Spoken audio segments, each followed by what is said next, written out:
Il y a plus de 2000 ans, un homme nommé Jésus parcourait les routes poussiéreuses de Galilée. Il n'était ni roi ni guerrier. Il n'était ni riche ni puissant. Pourtant, ce simple fils de charpentier, originaire d'une petite ville, a changé le cours de l'histoire.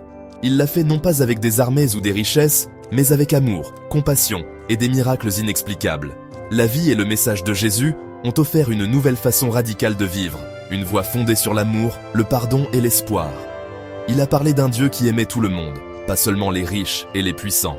Il a tendu la main aux pauvres et aux exclus, les accueillant dans son giron. Bien que son temps sur Terre ait été court, son impact a résonné à travers les siècles.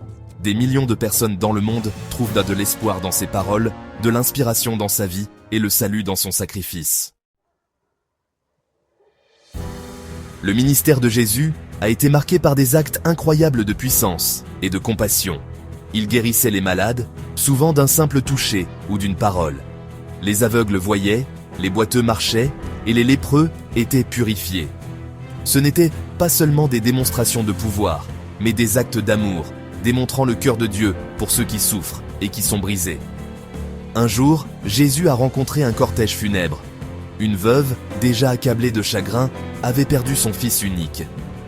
Jésus, rempli de compassion, arrêta le cortège. Il toucha le cercueil et parla au jeune homme à l'intérieur. À la stupéfaction de tous, le jeune homme s'est assis, vivant et en bonne santé. Le miracle le plus connu est peut-être la résurrection de Lazare. Lazare, un ami proche de Jésus, était mort. Jésus est arrivé 4 jours après l'enterrement, alors que tout espoir semblait perdu. Pourtant, Jésus a appelé Lazare, lui ordonnant de sortir, et il l'a fait. Lazare est sorti du tombeau, un témoignage du pouvoir de Jésus sur la mort elle-même. Jésus était un maître enseignant. Il utilisait des histoires simples et des exemples de la vie quotidienne pour expliquer des vérités profondes.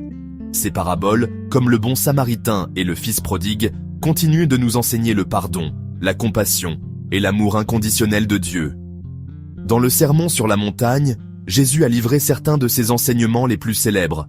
Il a parlé des béatitudes, des bénédictions pour ceux qui sont humbles, miséricordieux et artisans de paix. Il a enseigné à ses disciples d'aimer leurs ennemis, de prier pour ceux qui les persécutent et de rechercher une justice qui va au-delà des apparences. Les paroles de Jésus n'étaient pas seulement des règles à suivre, mais une nouvelle façon de voir le monde. Il a mis les gens au défi de regarder au-delà d'eux-mêmes, de prendre soin des pauvres et des marginalisés, et de vivre des vies définies par l'amour et le service. La vie et les enseignements de Jésus ont eu un impact profond sur ses disciples. Ces hommes et ces femmes ordinaires ont été transformés par le temps passé avec lui. Ils ont été témoins de ses miracles, ont entendu ses enseignements et ont expérimenté son amour personnellement. Après sa mort et sa résurrection, ils ont consacré leur vie à répandre son message dans le monde entier. Ce qui a commencé comme un petit groupe de disciples dans un coin reculé de l'Empire romain est devenu un mouvement mondial. Des personnes de tous horizons ont été attirées par le message d'espoir, de pardon et d'amour de Jésus. Ils ont trouvé un but dans ses enseignements et de la force dans ses promesses. À travers les siècles, d'innombrables personnes ont été inspirées par l'exemple de Jésus pour servir les autres, lutter pour la justice et œuvrer pour la paix. Sa vie continue de nous mettre au défi de vivre avec plus d'amour, de compassion et de sens. Aujourd'hui encore, plus de 2000 ans plus tard, le message de Jésus continue de résonner. Dans un monde souvent rempli d'obscurité et d'incertitude, il offre une lueur d'espoir et un chemin vers la paix.